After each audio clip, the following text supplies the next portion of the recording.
Welcome to No Clip. I'm Chad Roden. I'm JJ Artemis. And I'm Andy Kinnick. And today we're going to be talking about Epistory. Typing Chronicles. Forgot about the subtitle.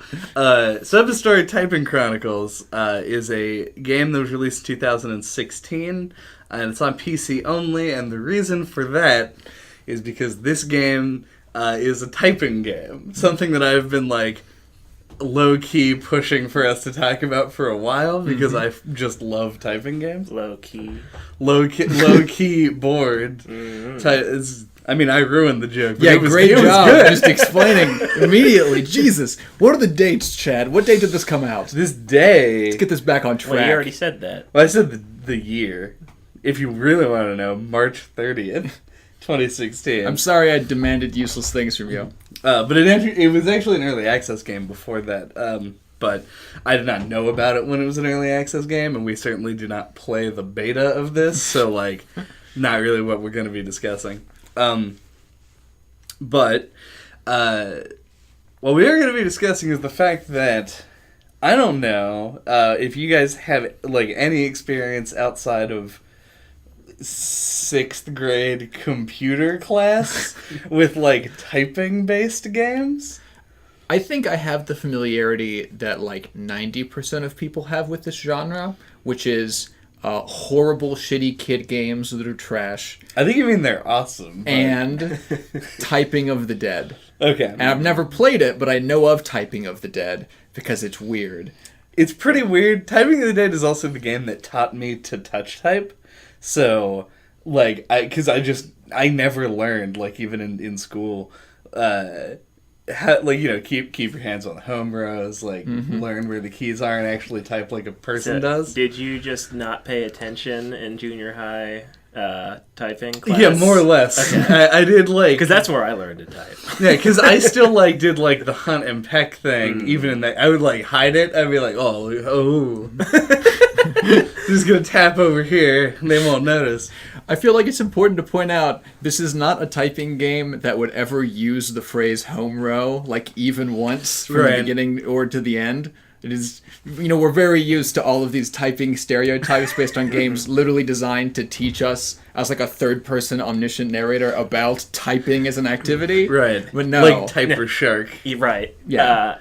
But this game actually uses game design to get you to keep your fingers on the home keys instead of telling you to do it. That's a big first question is, at the beginning it tells you, you can use WASD to move, or you can use the other keys that they have set up for moving. Now, based on the fact that I don't remember what those keys were, you probably know I didn't do it. I used WASD. Mm-hmm. Did either of you learn the new movement? I completely ignored it. In fact, I didn't even look or read the letters. I was just I'm just gonna watch and switch.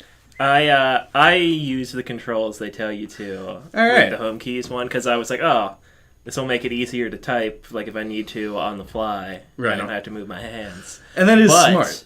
Anytime there was a movement puzzle or whatever you want to call it, you just slide around on ice. Yeah. I just use the directional buttons. Oh, you can use the arrow keys as well? Oh, damn. Well, awesome. Lots of options on this. So much keyboard integration in this typing video game. There's a lot of there's keyboard innovation. Fuck me. It's just a regular keyboard. It is keyboard innovation too, not on the hardware side, but in right. Yeah.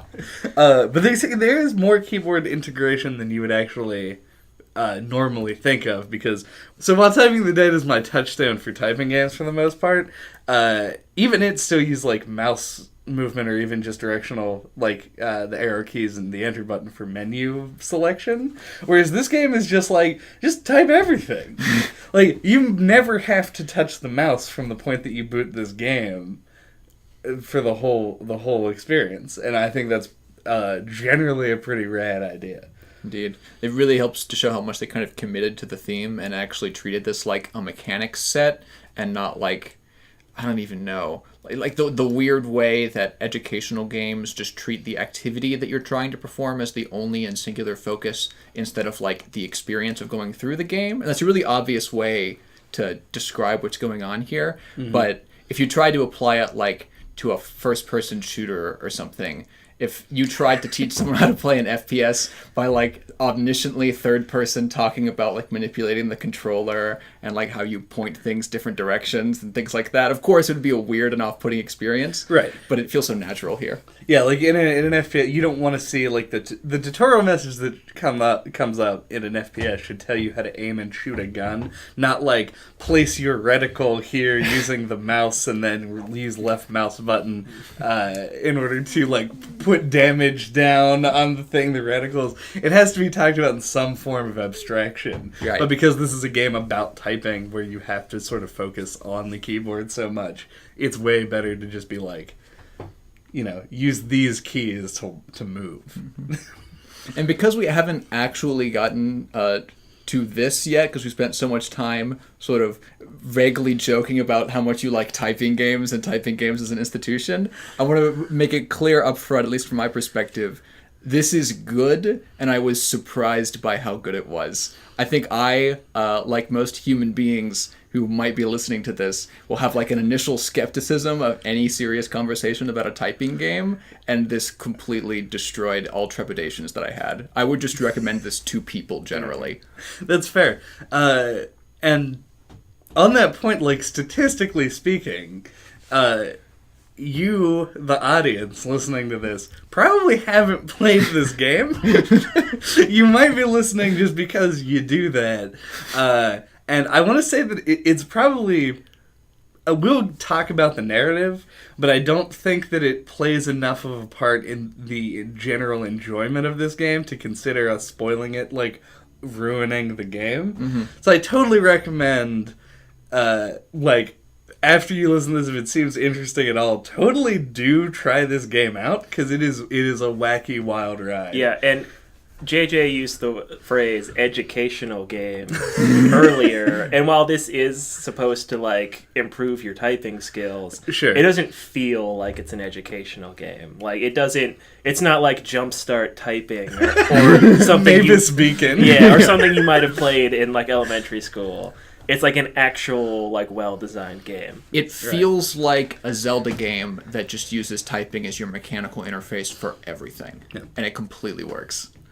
So, jumping directly into the narrative to spoil it right off the bat, I actually am, because this game does have a narrative, and that's kind of the way that the game marketed itself, is it's like, it's a typing game that's like a real game, as opposed to like a different game with typing glued to the top of it, like a Typing of the Dead, or just purely educational. However, I really think, while I love what this game does mechanically and structurally, I don't think that the narrative really, like, worked for me. Like, I didn't, like, love it. I just came away being like, I'm glad that there was, like, something pulling me through. And you are talking about the meta-narrative, right? Well, I wouldn't even call it a meta-narrative necessarily so much as, like, a framing device. Sure. But yeah, the fact that this game has like a plot twist, so to speak, or like a hidden narrative, didn't really do anything for me other than just like was there, felt cohesive. I was super into like the atmosphere and the aesthetics of the game, but I do kind of agree that the narrative is very bare bones and very metaphorical, I guess, and it would have been nicer if there was more, like, meat on the bones that are there for me. I think they went really hard to try and imitate the weird balance that Braid initially struck when it came out, where you're playing through essentially just a mechanic set that all sort of vaguely metaphorically relates to something that's going on in a meta-narrative.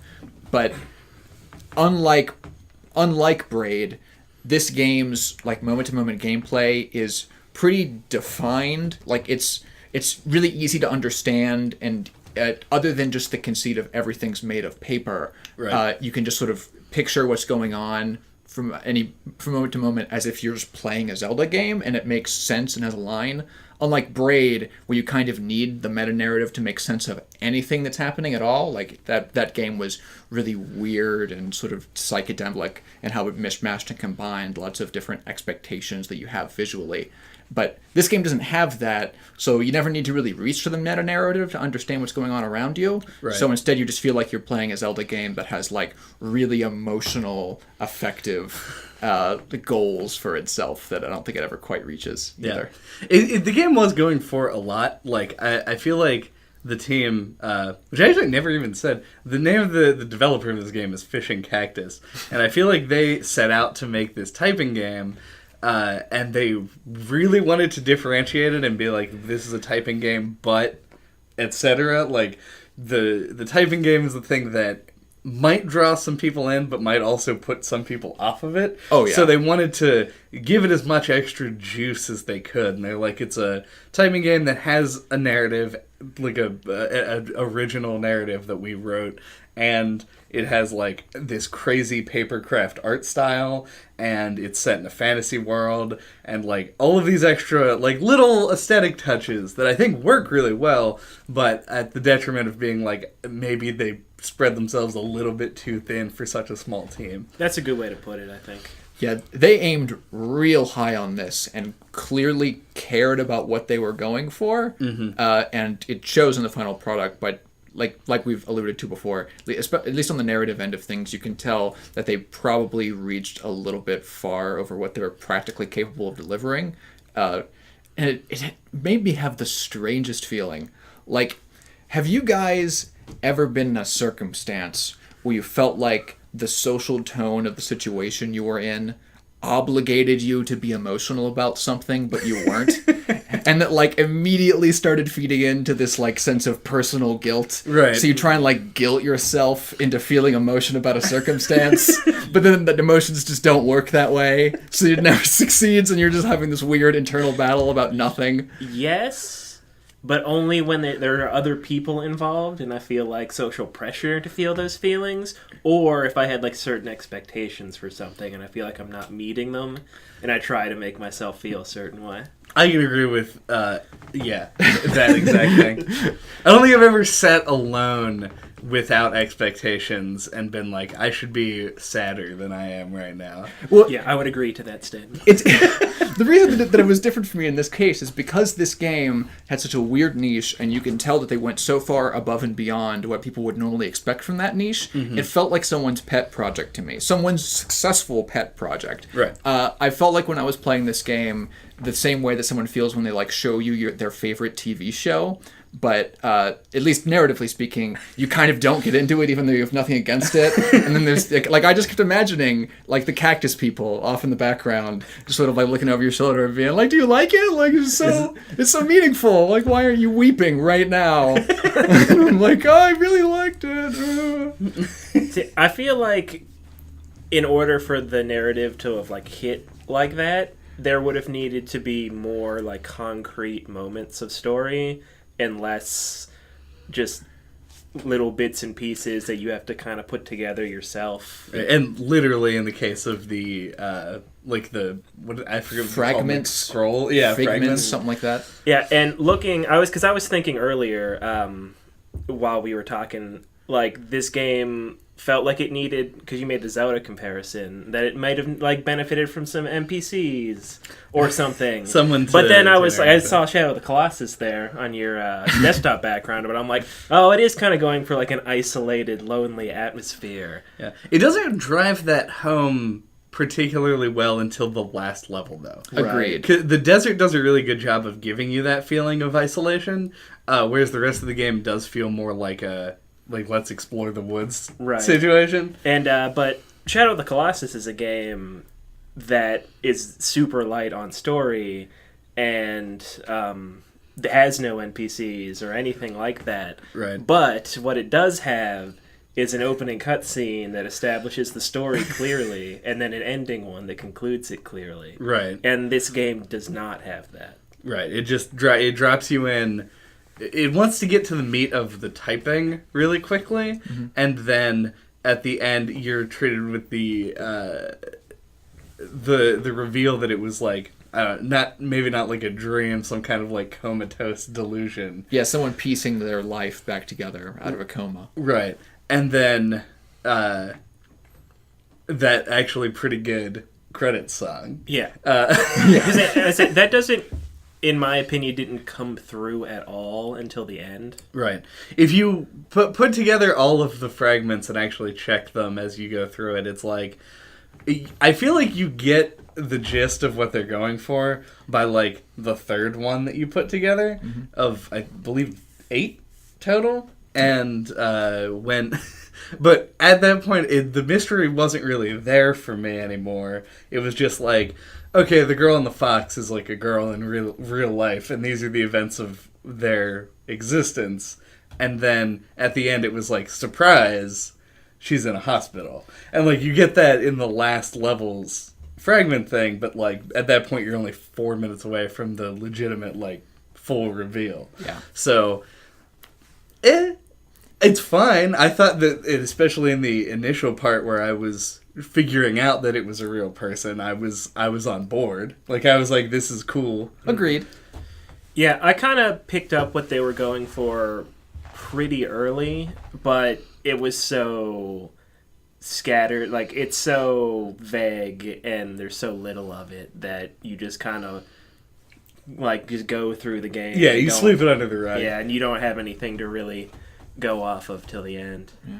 Especially since the sort of Zelda-style open-world exploration mechanics don't have a lot that evoke the themes of someone like trying to piece back together memories from their life. Like the Figments were a way that they tried to do that, but those are literally essentially just pickups that unlock story beats for you in a pictorial form in this case. So you end up getting a whole lot more focused on the girl in front of you, the fox in front of you, and the world in front of you, instead of the like abstracty stuff that they want to keep reminding you of by like the voiceover narration that keeps happening. Which the voiceover was good. Yes. It was well acted.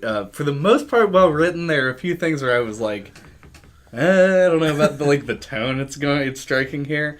But I like the voiceover as a conceit. I'm not gonna say that it was like Bastion. No. But it has the same contextual, though it's all geography based instead of like actually dynamic in that way. But it has the same feeling that it's going for, where it's like somebody telling a story as you progress through it. And overall, I think it worked pretty well. And I like the inclusion of the text that pops up in the game world as it's being said, and the fact that it persists. I think if you go back through like a dungeon or whatever, all the text is still on the ground, right? Which I really like. In fact, if we want to move off of the this part of our discussion on the narrative and kind of move into something else, there's one thing about the narrative that I do really like, and that text on the ground, is that they use the narrative in a way of like signaling information mechanically more than, I don't know, like most things do or bother to do, because you can use the text on the ground as as a marker of just being like, I've been here before. But then in the boss fights or the like final wave swarm, at the end of each dungeon, there will be like 3 parts of a sentence that will appear as you go through it that mark off like waves. And that, like, I don't know, it's just a cool, nice touch that they did that. So rather than having like a progress bar or something, you just get a little bit more of some like cryptic sentence. Yeah, it's nice. Yeah, I don't think this game, including the narrative, does anything badly. I just think there are parts specifically in the narrative that it doesn't do exceptionally either. Right. Yeah. But on that sort of last wave situation that we were talking about at the end of the of each dungeon, I feel like that was the mechanical like starting point for this game. Mostly because, one, that's how they use that's how they conclude every dungeon. That's those like bonus areas in the overworld, the nests. And then also there's an arena mode that's just wave-based typing. And I feel like that was like, that had to have been where the seed of this game sort of came from. Is they just like type things as things come toward you at varying pace and with varying like degrees. Right. That's exactly like Typer Shark. Right. Which is another game that you might have played in school. Right. I'm just wondering, like, I keep wanting to like ask you guys what your opinions on things were, because I played this game like a year ago, or whenever it was that I got my mechanical keyboard, and I searched typing games on Steam, and this came up, and I was like blown away. Yeah, what a hidden gem. Yeah. Classic hidden gem story. It is a classic hidden gem story. Did you just do that because you wanted to hear the weird mechanical keyboard sound as many times as quickly as possible? It is very satisfying. Yeah. When you're using a mechanical keyboard, you just want to type all the time. And it feels so smooth. And like I used to have a mechanical keyboard when I was a kid, and then I went for years without one. Mm-hmm. And then I bought this one, and I was like, all right, gotta get a typing game. Gotta really put this baby to work. And this is what I went with. I want to apologize in advance if my face is showing some kind of judgment, because whenever mechanical keyboards come up, I have this weird psychological association that makes me think that they're like the most elitist things in the world, and I'm not sure why. It's probably because if you buy a keyboard at like a Walmart or a Best Buy or something, usually you're going to spend about $20 to $25, and that mechanical keyboard was $140. Mm.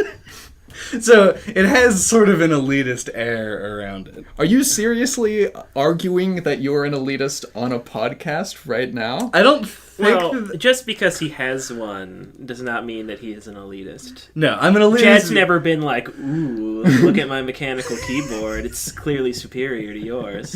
Let's let the man answer for himself, Andy Kennick. I was going to say, no, I'm not arguing that I was an elitist because of my keyboard. I'm an elitist because of my $140 keyboard, that stupid mouse, the fact that I have 2 monitors and a fucking computer with a glass side to it, so you can look in at all the cool parts that you purchased individually. Exactly. For hundreds and hundreds of dollars each, yeah. That is what makes me an elitist, but I try to sink down to your level. Just really wade through that muck and shit. Just get your face right in there. We're not going to even touch the fact that Andy's Mac probably cost twice as much as my computer did. I actually got my computer for like a sweet deal, so it probably did not. Okay, you might be right. Moving on.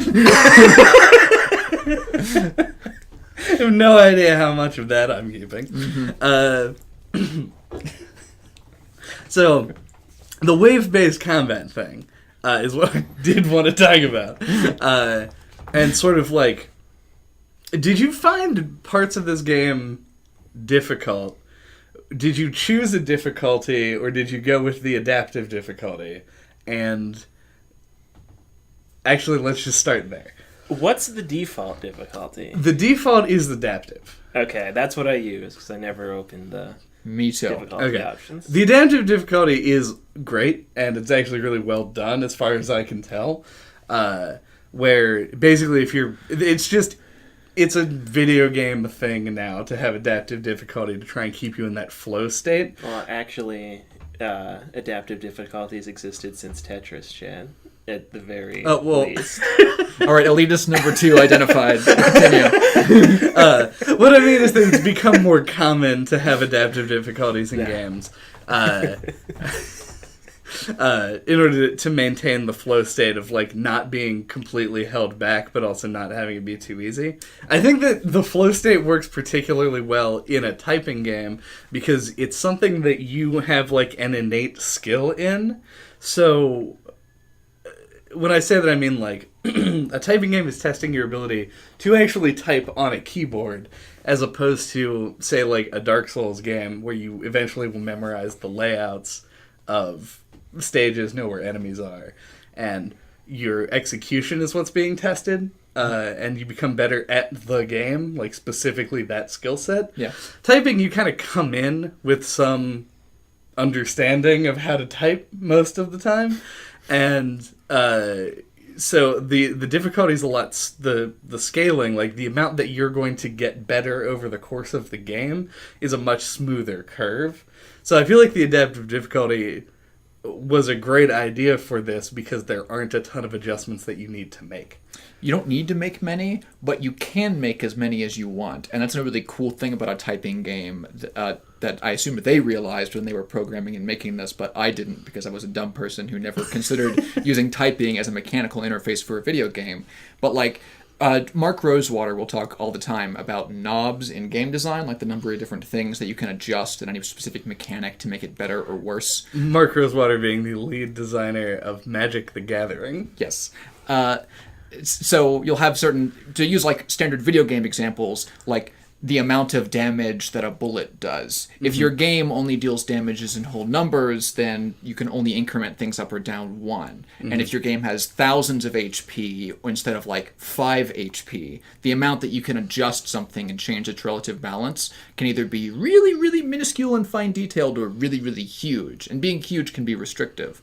But in a typing game like this, you have, open for adjustment, the specific letters that you use, how familiar the words are to you, like the sequences of letters in those words, and how long those words are. There's like a million different ways that you can fine-tune the difficulty of like just trying to make you type something as fast as possible. Right. So they can, even though the curves are really, really flat, they can always just like completely center on whatever point your skill is on that curve. Right. So it always feels tense and like you're being tested. And then beyond that, even when the typing itself is the thing being adjusted by the difficulty slider, you can even have a good difficulty curve in game by the use of the abilities and where you make things spawn. One of the classic examples of this is those like Hydra guys who have like the anti-disestablishmentarianism words, like things with 20 plus letters in them that you've never heard before in your entire life. Those guys spawning by themselves is horrible. Those guys spawning with like a nearby dude means that you can use the shock power. So they can introduce that enemy type in a semi-controlled environment as long as you understand how to process them. And then later give you more difficult challenges using the same sort of thing. And they're other examples of this, they're like insects that have like the individual characters that they can send at you. And so they had a lot of knobs both in the difficulty tuning for the typing portion, the mechanical part of the game, and they also had a ton of knobs in the individual encounters. And it really is the elemental powers that take the core conceit of a typing game and make it something that you interact with like you would, I'm sure the term of this, not the correct term for this, but like mechanically in lots of other video games, like in the way how Dark Souls is technically a lot of the times a test of your skill at dodging and picking times and openings, but there's also the meta level of like what build that you pick and skill assignments that is broadly applicable to most video games, where there's a thing that you're just being tested on and other meta things you can manipulate about that for like builds for your character. The ways that you can manipulate the elemental powers allow you to not just literally be tested about how fast you can type, but also let you manipulate the circumstances of what's going on in the battles in a very video gamey and fun way. You can have like tactics when you go into these horde mode battles. I would often fail some of the like extra challenge levels and then think for a few seconds about like what powers I should use in what orders as the battle went on. And that was cool and effective and not something I'd ever experienced in a typing game before. And they also have an interesting cost too, because they are you type the power that you want to use, meaning that the cost of doing it is just more time that the enemies can come closer.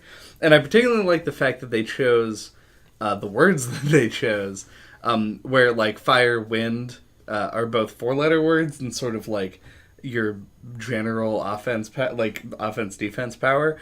Ice, which is something that you generally use if you just like need more time, is the shortest word to type and one of the simplest.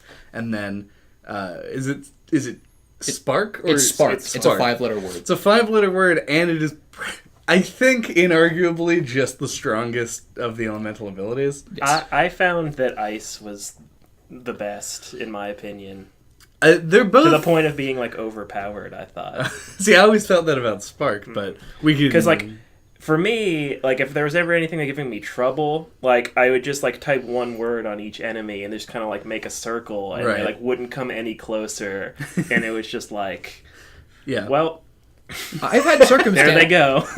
I've had circumstances where that didn't work for me, and that's because the trade-off that you're making when you're using... Because there are different powers that incentivize moving in circles between individual enemies like that. Fire is the other one.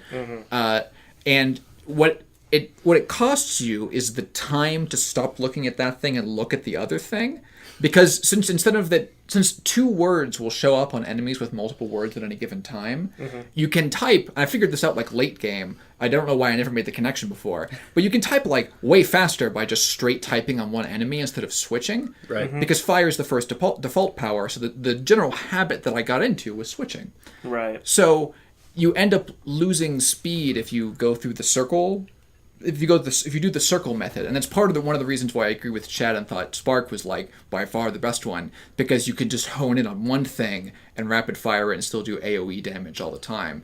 I don't know if Spark like broke the experience to any level for me. I'm inclined to say no, because the adaptive difficulty always adjusted for it. Right. I don't think that any ability ever like hampers the difficulty of the main story, and I don't know if this is just because I was playing the game on like insanity or whatever, the hardest difficulty level, but Spark was probably the only way that I could have beaten the last like optional nest, because it was just like it was fucking insane, and I just had to like figure out exactly like what order I was supposed to be using things in to get it, because they start sending those guys with 20 letters after you, and that's when you want Spark, because you can like burn off words from them. But Ice also incredibly good for the same reason, and Wind and Ice sort of like overlap a little bit. Wind bothered me because it would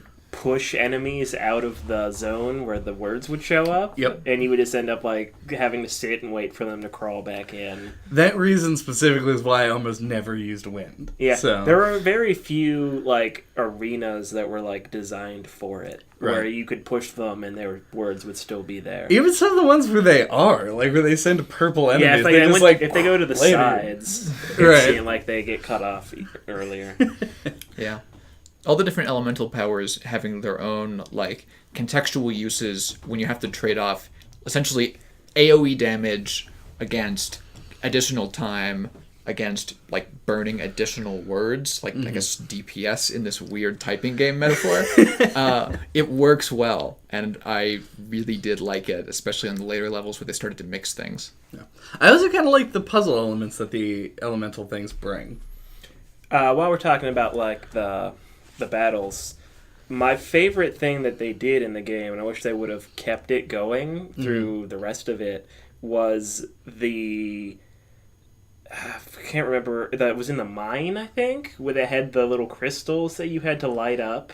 Oh yeah, Yeah, they had like the arena where like if the crystals would go out, you couldn't see the words, so that you would. That's another thing that you have to like type the word on the crystal to light it back up so you can see the words on the enemies. Right. I'm actually curious because I've played this game twice now, and I just didn't have the memory of it the first time, and so while I do still remember it, when I ask you guys if you had the same experience, in that fight, did two of the crystals have the same word?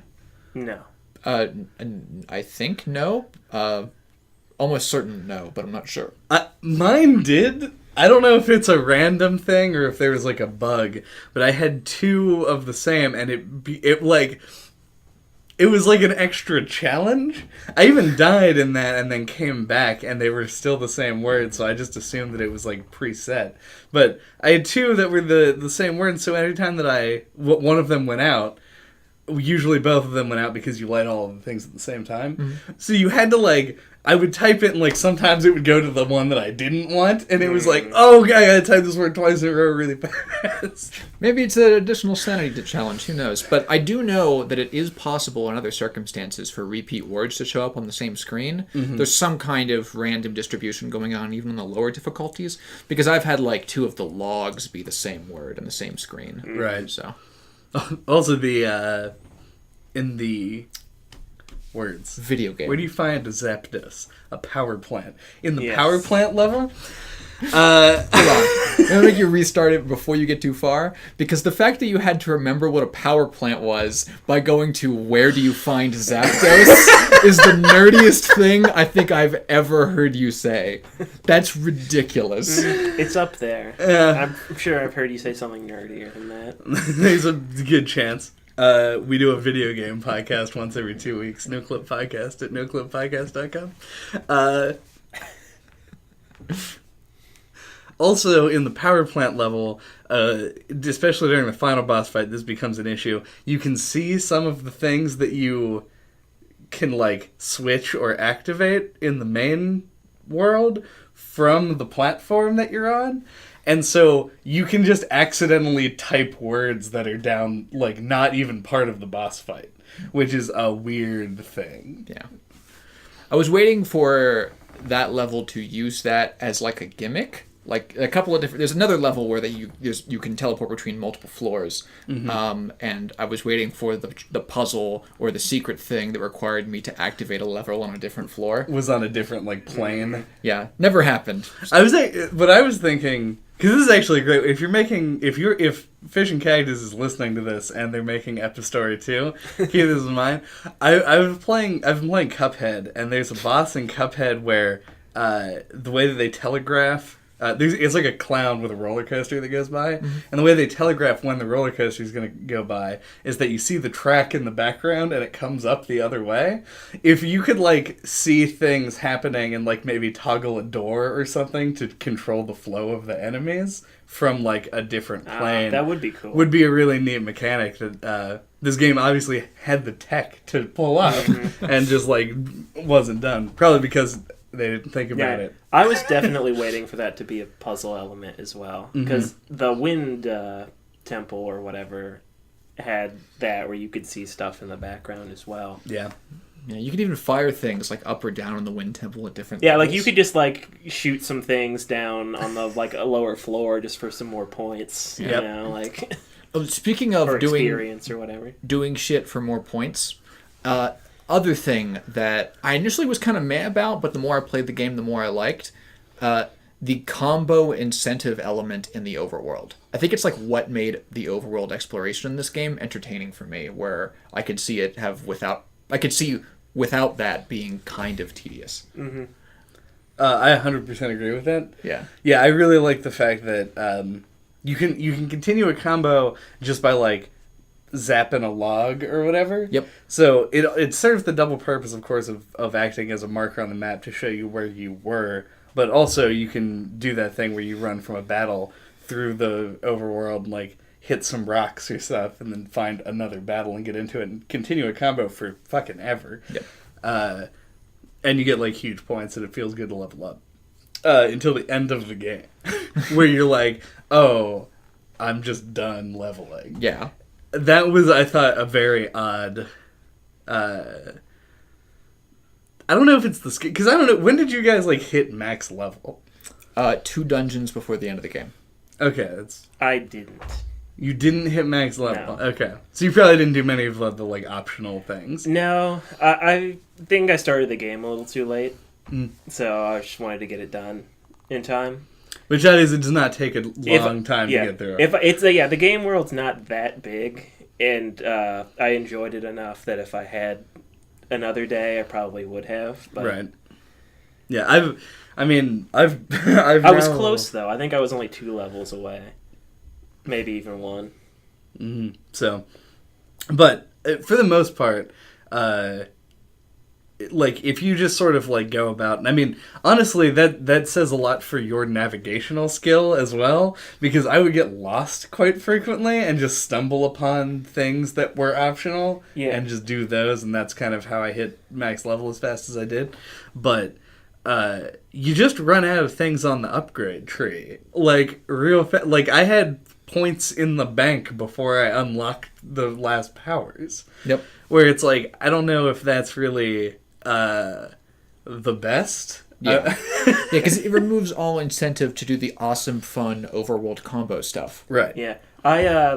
It also might have been influenced by the fact that, like, I knew there were 4 dungeons because you told me. So, like, my like, main focus was, like, look for those dungeons and then do optional stuff if I feel like it.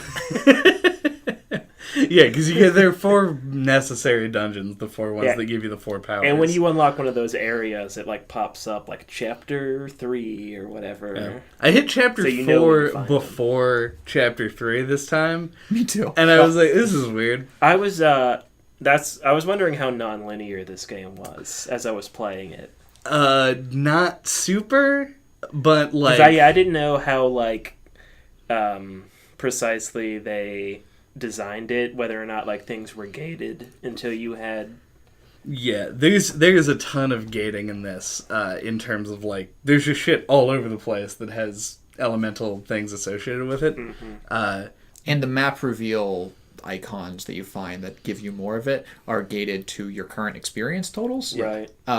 So you can't gate your way past the elemental powers, but you can sort of manipulate the overworld gating, and that's how, like Chad, I managed to do the 4th level before the 3rd level and all sorts of other silliness. So it's flexible enough that it's kind of fun. You still feel like you're exploring instead of going on a line. Is the wind one supposed to be last? Yeah. Okay. Because I felt like the lightning one was the hardest. The lightning one is not only the hardest, but also sort of the standout in my mind. I thought that I might have done it out of sequence. Right. And it just, like, adjusted, made it Chapter 3. Yeah. Because I got to it before the wind one. Yeah. So I didn't know how that worked. Yeah, so if you're planning on routing this game for an Epistory speed run, there's at least one possible sequence break, maybe more. And you could actually do that, and it would actually be fun because all the tension would come in and maintaining the combo as you go into the overworld. Right. It would be a fun skill testing typing thing throughout. Oh god, somebody! Ooh, my Guitar Hero senses are tingling right now. I want to see somebody full combo Epistory, like from the beginning to you couldn't because the combo meter runs down during cutscenes, but oh shit. Yeah. So like you'll walk into an area and like it'll zoom over to show you something and you're like, come on. I gotta get back and type tungsten so I can keep this thing rolling. You should write a letter to Fish and Cactus. Or email, I mean. Not a letter. No one writes those anymore. I mean, it seems like the typing game developer with the papercraft aesthetic would probably appreciate like a physical letter. Okay. Mm-hmm. But can I have a soapbox here for a minute? By all means. Teachers who literally spend even a second of your time trying to teach students how to like very specifically write letters and like the overforms of letters. This is not the way that I thought this was going. I know. Surprise. Stop it. It was so useless. There's no point. It was useless when I was 6. It's more useless now. That's true. What were you thinking? What are you thinking? You're old. You're not thinking. You're in the past. Get rid of letters. Just stop it. Well, I feel like it probably would have seemed like it would make sense to teach that when we were kids. Possibly, in school. When the internet was barely a thing. It was in its infancy. But now, I agree, completely unacceptable. Yeah, 100% stop that. Even if you ever need to know, you can just Google it in 5 seconds. That's true. The internet has made this doubly anachronistic. Outstanding. On that note, I think we should take a break. Okay. All right.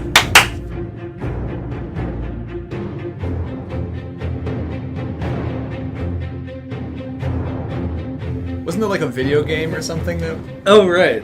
We got so caught up talking about Martin Lawrence and The Black Knight that we forgot to welcome everybody back to the podcast.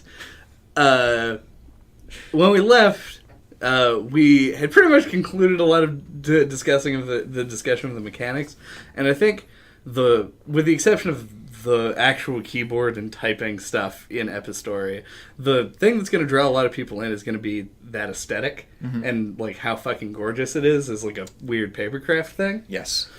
It's actually, as we sort of alluded to in the first half, too gorgeous for the tone that the game's trying to set up often. It's so pretty and enticing and interesting and unique that I don't feel like I'm playing the, oppressed story of a woman in a coma. Right. I'm just oh man, this is so great. Yeah, it's so well done that you feel like it needs those kind of visuals that, a game like Child of Light has. Where it's you picture some kind of gorgeous paper craft castle or something, and there's nothing like that in this game. No. That's what I keep going there, imagining the things you could do with this art style that just aren't done in this game. Yeah, and then fuck that. Say papercraft castle sounds even like it would be the final level of this game. Yeah. You gotta follow construction paper road down past Scissors Avenue to papercraft castle. But you know how hard modeling this kind of stuff certainly has to have been. Yeah, they had to have come up with some kind of shortcut because the way that this is animated even is so good. Yeah. They would have had to have actually modeled these things out of paper, I think. Or at least had some kind of reference of what it might look like if it was actually modeled out of paper. Yeah, because things look too authentic. Yeah, with the exception of when you open up new areas and things sort of pop up, which they even give that sort of bounce like it's a pop-up book. Yeah. Which I think is a concession because one, they had to they couldn't just show 1,000 origami trees pop up out of nowhere because it would tank the performance of the game. But also they were well, we got to keep it within the aesthetic, so they kept going with it. I appreciate it. It looks fucking great. Yeah. But with the exception of that, everything, things are even folded. They unfold and move particularly the fox. Yes. The fox looks straight up an origami fox. Yeah, it's really, really well made. Which, honestly, at a point, you sort of just assume that your characters are assimilated as one unit as you play. And I always have, occasionally I'll just look and be oh yeah, I'm a girl riding a giant fox. There's something that is weird about that in concept that just melts away when you're playing the game. Yeah, it is kind of while you're playing, there's something about the girl's character model where you kind of block it from your mind and you're only seeing the fox walk around. Agreed. Or at least that's the way it was for me. Mm-hmm. I think this is a weird circumstance where there aren't many video games that have you constantly trying to embody a protagonist writing another thing all the time. Tons of games have you writing stuff, but never constantly. It's always a thing that you detach from. So in this game, being one embodied protagonist that is a girl writing a fox, your mind has to make up excuses for that. You're controlling the fox. Right. So that's what you see. Mm-hmm. Yeah. And it's the isometric perspective also sort of lends to that because you're never shown the girl in full detail throughout the whole game. You unless mostly it's just on the see loading screen. Right. And so when you're actually moving around, you're not really thinking about it as two entities. You think about it as one thing. Mm-hmm. So I totally agree that I wish that the vision of these creators had been given enough resources to be able to do the crazy environmental things that we know this art style could make bonkers and crazy if we wanted to. Right. Since the art that is in front of us already for fairly minor overworld things like single floors of a dungeon and some trees and shrubbery already look great. Yeah. But I do think that the enemy design in particular in this game has a lot of room for improvement. I never felt like I got visually wowed with that. Question. Yeah? Why are the enemies bugs? Is there a significance to that I missed? I mean, bugs eat paper in libraries sometimes. That could be it. Okay, so no one knows? I don't know for sure. It's because it's almost immediate too. You get you dropped into the world, you fill in some flowers somewhere, and then they the chitinous gnashing of mandibles makes its way toward you. I mean, and the enemy zones are called insect nests. Yes, it's insects seem to be but I've never seen an insect that looked like a fucking I was trying to think of from Magic. Right. Some of them are clearly not. They're those little eel things. Yeah. But I was trying to think of how does that tie into the coma thing? I think some kind of manifestation of something in her subconscious, or what are they going for? Yeah, I think honestly, bugs chewing through paper is probably the explanation for it. But at the same time, I don't know. Maybe there was something that we did miss. Mm-hmm. I feel like it's unlikely. Yeah, it just seemed like a weird choice. Like you were saying, lots of room for improvement. Could have had some cool enemy variety, different enemies in each dungeon or something. Yeah, because that's the spoilers. The next thing that I want to talk about is going to be the design of the dungeons themselves. But that kind of differentiation would have gone a long way. Mm-hmm. I understand that is a difficult thing to do. There are already 10 enemy types in the game. That's true, but the reason that takes so much resources in most games, something like a Zelda game, is because they have different moves. In this game, they just walk toward you. You just have to model a new thing. Yeah, and then we had a movement animation, but that's still way less. That's so much less time. And you just have to have a walk cycle of it moving forward. Yeah. And we're only talking visually here too, because admittedly, there's not that much you can do to mechanically differentiate enemies in a typing game. Mm-hmm. The mechanics are going to come down to type a thing, sometimes with a specific elemental power attached to it. Yeah. So even that, just I guess a remodel, and then it could just be way more expensive to model the things in this game than we're giving it credit for. Yeah. I feel like I want to push back a little bit on the idea that there's not a lot of differentiation in a typing game mechanic set, because one thing I did notice that the dungeons helped teach me when I was going through this game is how there was variety. You weren't always typing words when you were doing things in the dungeon, but the fact that the things that you weren't typing weren't words didn't mean you couldn't have different ways for them to make sense to you.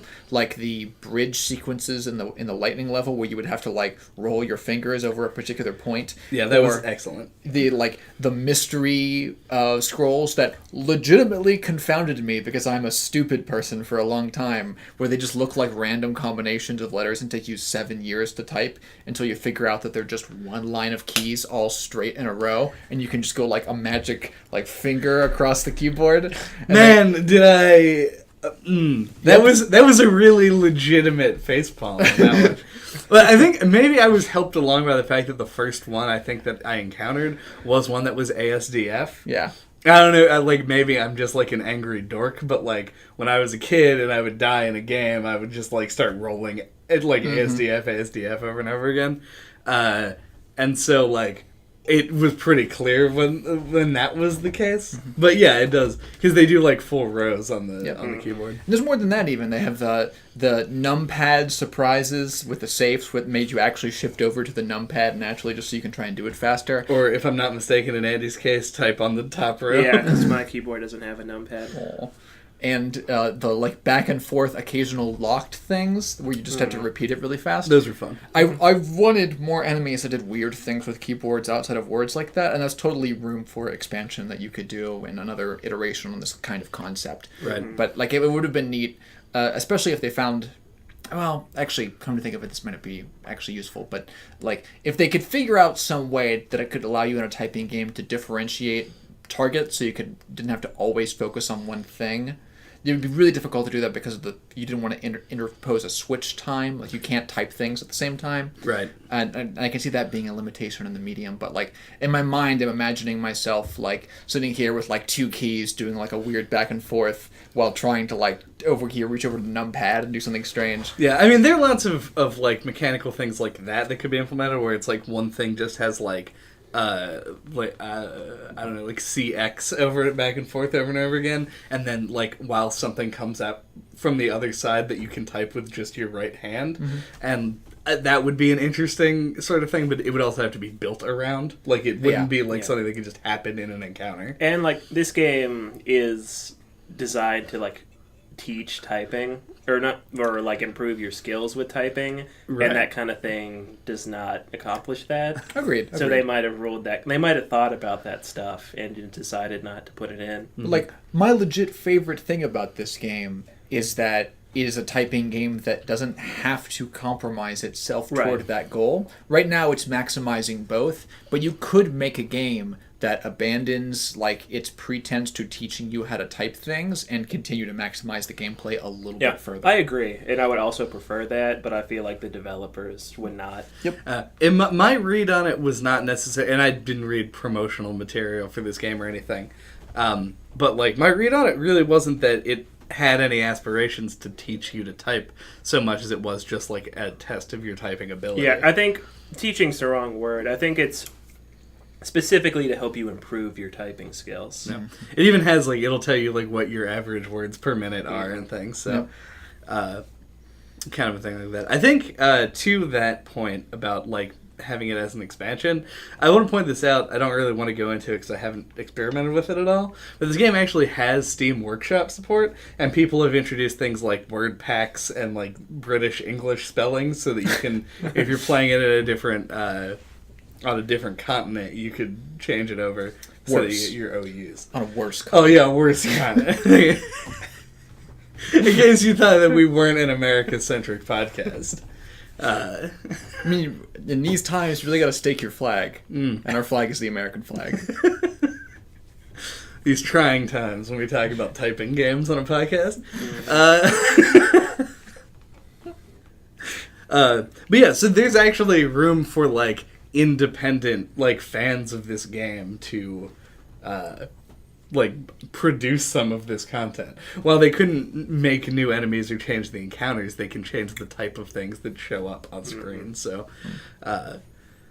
it does exist. But while we were talking about the like different mechanical elements in the levels, and honestly, the power plant is the big one. Yep. Because power plant had a lot of things that were sort of. It had lots of the 2-letter like switches that you could hit that were all like meaningful, but like you could do them in a rapid fire because they were so short. It had the I don't know, you call them the nodes that you had to like type a certain number of things within a time span in order to get them to power up, and of course the bridges that you like unroll. Mm-hmm. So does everyone just agree then that the power plant was sort of the standout dungeon of this game? Yes. I think so too, but only because there was so much more variety in it in terms of the things that you were typing and not just the things that you were doing. I do think the light level is close, and it probably would have surpassed it for me if they'd played around with the light concept in a little bit less of a linear fashion in the overworld. Because I did also love the final sequence of that, where you had to start, trading off, keeping the lights on. But the lightning level was more consistently enjoyable to me. Yeah, it's the one dungeon where it really felt like they took advantage of the game's design, or like they pushed the design of the game to be more like for more variety and to be more minute to minute, just like more exciting. Yeah, honestly, I think my closest second is the one where you get the ice power, and it's just because like I feel like it could have been a little bit further into the game than it was, because where it was, you got a break from like constant like just typing fast, and it was more about like just solving puzzles. But I didn't really need a break at that point. It's only like 45 minutes maybe into the game. Yeah. So, I mean, I guess that's probably different for like I completed this game this time, not 100% like I did on my last save. In about 3.5 hours maybe. And I don't know what the average time is, but it feels about right for this kind of a game. Like I can't imagine like a super long campaign that's just purely typing based, but yeah, the ice dungeon comes in really early. I feel like while there's nothing wrong with the ice puzzles in this game, or even ice slidey puzzles like that generally, it's one of those things where I felt like the game wasn't leaning into the things that made it unique and interesting. Like, I can play an ice puzzle in literally any, like, third-person controlled game, if even that. Like, how many times have we played through an ice slidey puzzle before? Oh, yeah. Any kind of, like, top-down Zelda-style game, there's going to be ice puzzles like that. It's in Pokemon. Yeah. It's in many Pokemon games. Yeah. Yeah. Yeah. So, I don't think there's anything wrong with that particular focus and component of the dungeon. I feel like it really did not lean into the typing angle that could have been made unique, and how a lot of other segments are made unique. Like, I don't know, maybe you can only so many things can be frozen at a time, and you have to selectively type things to freeze as you move over the water. Who knows? But I think that what it was is they wanted those sections to be a test of your understanding of the movement controls. I think they wanted people to control the movement with the home keys. And it's hard to learn those, and I think that's why that dungeon was placed earlier in the game, so that you could, like, get a hold of exactly how they worked. Yeah, that makes sense. Especially because, like, yeah, if you try and just, like, as you probably did through most of the game, just, like, run from one side of the screen to the other as naturally as you could do with WASD, you get fucked over on the ice puzzles because you have to, like, more precisely change where your direction is. It can get a little bit frustrating, but once you get the hang of it, I guess probably a good idea that they put it there. But because of that, because of how, like, it's an ice puzzle is, that's the thing you say when you see an ice puzzle. You're like, it's an ice puzzle. A nice ice puzzle. The ice mausoleum, I think, is, like, the weakest point of the game. Because it's just more ice puzzles in a more linear area. Woo. Exciting. Yeah, that's one of the least memorable areas. I know I went through it, but I can't really remember it at all. Yeah. Yeah. But aesthetically, the four main dungeons are pretty good. The forest one is a little bit like, am I in a different area as opposed to the overworld? I was really confused when I stumbled upon that. It was like the first, what were they, the nests? Oh, right, or whatever it's considered. Yeah, the first one that you stumble into, it's easy to just walk right there after the fire dungeon. And I'm like, is this a dungeon? Or is this the overworld? But I went through a loading screen. Yeah, there's narration.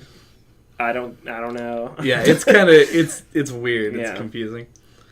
The one of the few notes that I actually took down. First of all, what did you guys think about the Shattered Isles, which is the wind area? I mean, I liked it visually just because it was three-dimensional in a game that did not spend a whole lot of its time being three-dimensional, but it did not stand out to me one way or the other. Okay, I agree with that for the most part. Yeah, it used the same, like, tile set as the overworld did, but it just broke it up, which is, like, not what I was expecting. And it's cool. Like, it's a cool idea. Yeah.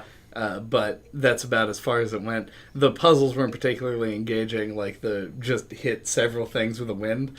But God help you if you had to go to the bathroom before you went in there. Because, like, it's just the sound of running water constantly the whole time that you're there. Dude, I cannot sympathize with this because I've never understood that, like, joke of human biology. Of, like, when you hear water, you have to take a leak? Never has it happened to me. Is it just, like, a statistical thing? Where, like, I've just statistically never, somehow in my life, both listened to water and need to pee at the same time? Yeah, I don't think it's that hearing running water makes you have to pee, so much as that if you do have to pee and you hear it, you're like, oh god. Now I need to get to the bathroom now. because now I'm just thinking about peeing. Like, the only times I hear running water was when I'm near a sink. Would you ever, like, have to... Well, that's weird. What do you mean that's weird? Have you ever been, like, around a river? It's not that loud. Most rivers are... I've been around, like, Rivers Russian Rivers are rapids. loud. This is a fact. Okay, we need to define what you mean by rivers. I think creeks A are louder river. than most rivers. That is a falsehood. What? If I went and stood beside the Ohio River at night, it would not make a lot of noise. It would make a water noise that you could hear, and if you had to go to the bathroom, you'd probably remember that and have to go pee. I feel like I'm sitting in like a room where everyone else can like hear the dog whistle noise right now. Like you hear a noise when you're standing beside the Ohio. Yes, river. It's like thousands and thousands of gallons of running water. I get that, but it makes a noise. It makes a constant noise. You don't remember it because you get used to it after a little bit. Your brain will tune it out. Yeah. There's no way I can. You can't argue about not hearing something. All right, we're gonna get off the silent rivers discussion and just say the reason that the running water sound makes you have to go to the bathroom is because you'll already have to go to the bathroom, and then you'll be like, I don't want to do that right now because that would take time and effort, a thing I don't want to do at the moment. What? And so but if you ever just held it, for fun? What? No, I mean just generally. And when you do that, you sort of take your mind off of it, and then you don't feel the urge. The water sound reminds you of it, and then you like get back to it. You're like, oh, right, I'm gonna do that. Yeah, Chad explained that badly at first. It's what? If you've ever explained it so badly that we got onto a conversation about whether rivers make noise. Well, no, when you said when you don't go to the bathroom because that would take time and effort, a thing I don't want to do, was the part that you explained badly. It's like if you ever put off going to the bathroom because you're doing something that you just want to finish or whatever. Yeah, it would take time and effort to get up and. And then you hear running water. Right. It would like remind you, oh yeah, I have to pee, and then the urge would suddenly like rush back to you, and you would need to go. So that's my point about the shattered isles. It's always exaggerated for like humor in like cartoons or whatever. Right. Yeah. Somebody's sitting in a chair and like there's a leaking faucet nearby. Mm-hmm. But anyway. Oh right. So, I mean, I don't know. The dungeons are just a mechanical extension of what you're doing throughout the rest of the game. Yeah. As it is, and that sort of could be a little bit better. Like if there was more to differentiate them, it would make it more of like a segmented experience that you actually felt like it was a different thing, like a dungeon in a Zelda game. Yeah. And only a few of them really accomplished that. The mines with the crystals, mm-hmm. the ice one with all the ice puzzles, and the power plant with all of its crazy electrical nonsense. But for the most part, everything else is just sort of overworld exploration and combat, but more frequently. Right. And that's about it. I actually don't really have a ton more else to say other than, like, it's a short game with a really focused sort of mechanical identity and a lot of cool aesthetic things that coalesce around it. Yeah. This is an awesome veneer on a genre I would have never, ever touched if it didn't have it. And so I'm happy it does.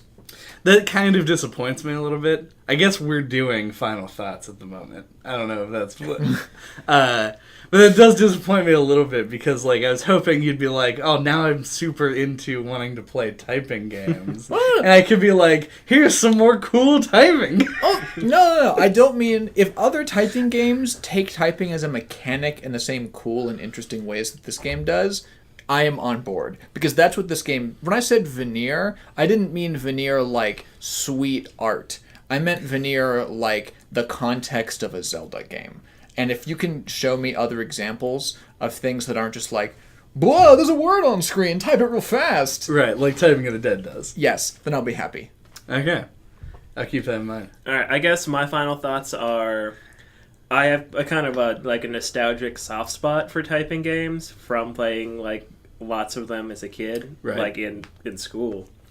And so I was like, I'm always on board to play a typing game, even if it's as shallow and dumb as Typer Shark. I'll play that every once in a while, just cause. So I really enjoyed this game, and I guess to echo what JJ said, I would like to see more typing games take this sort of approach, take things more seriously, and not just have them be teaching you how to type faster. Yeah, I think that's kind of like the PC as a platform doesn't have a ton going for it, and as far as like what can you get on a PC that you can't get anywhere else, and so the sort of culture surrounding PC gaming is always like, oh well, we're the best at first-person shooters, and also our games look the prettiest, and like maybe you want an Oculus Rift, but you probably don't.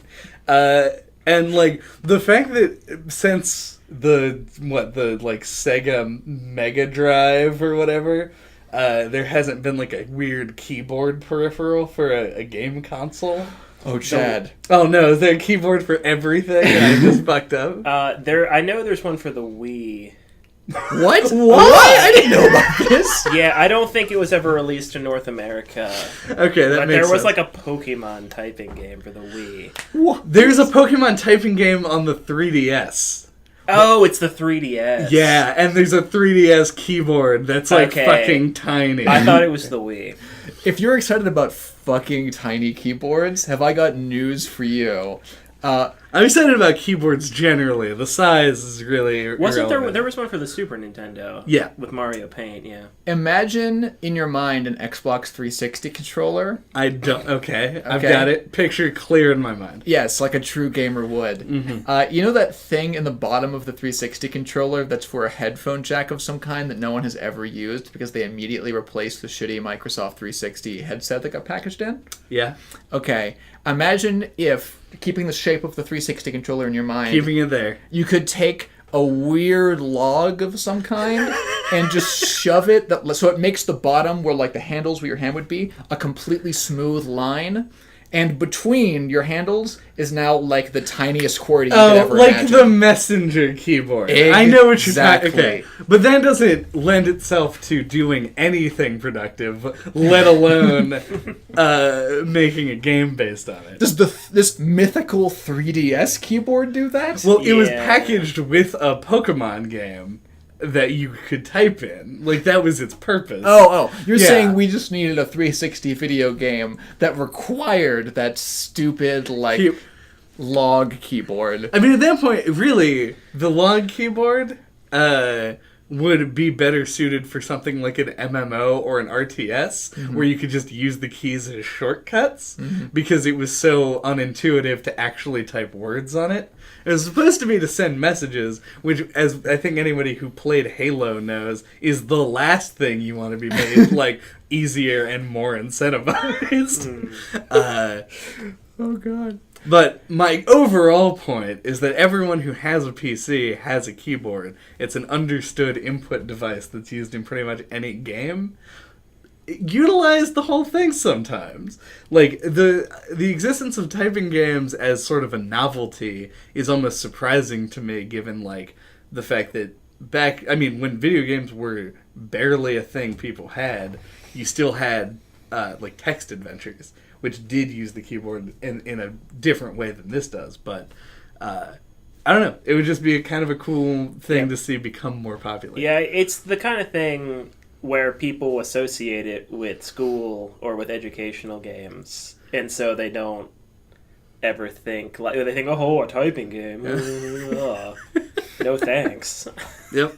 I mean, even last episode when I was like, we're going to be playing Epistory Typing Chronicles, like, everyone just busts up laughing. You mean JJ Buster. JJ busts I up do. laughing because it's like a goofy, like, premise. You're like, a chronicles about typing, what a mundane thing. I'd rather I would be more intrigued by a game called Typing Chronicles than XD Gale of Darkness. So. Yeah.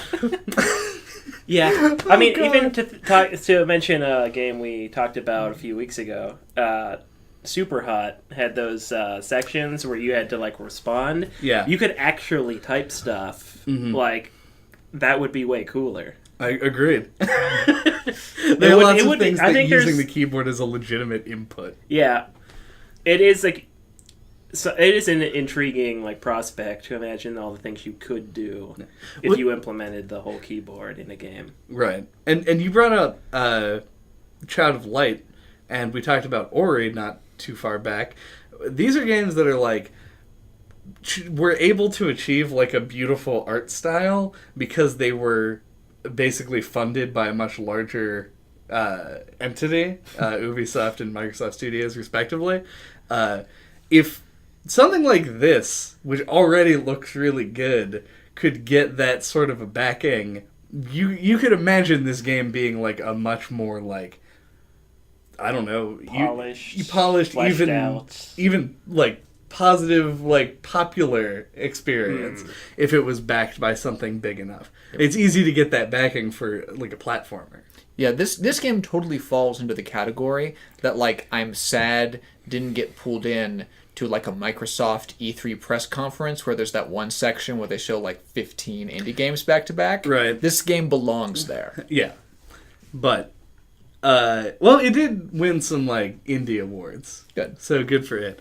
But I think that's all we got. So, I mean, I got one more thing. Did either of you guys play Pokemon XD Gale of Darkness? No, I did not. I didn't own a GameCube. Or I would have totally played it if I did, though. I'm going to Google after the podcast and see what the XD stands for. That is all. All right. I'm sorry. Thank you for listening to No Clip this week. What are we talking about next time? Next time, as you can probably tell, we were buying time with our short game. Because next time we're going to be talking about Super Mario Odyssey on the Nintendo Switch. We're making our foray back into the current space of video games. Until that time, you can get a hold of us on our website, noclippodcast.com. You can listen to us on iTunes, Google Play, YouTube. Please give us a rating, a review. If you type up a review and then send that in, you'll probably be the only one there for a while. And that would be a cool, prestigious thing to do. You could even just type first, as long as you give us 5 stars. No. I'm not allowing us to sink to this level. Smash that like button. See you later.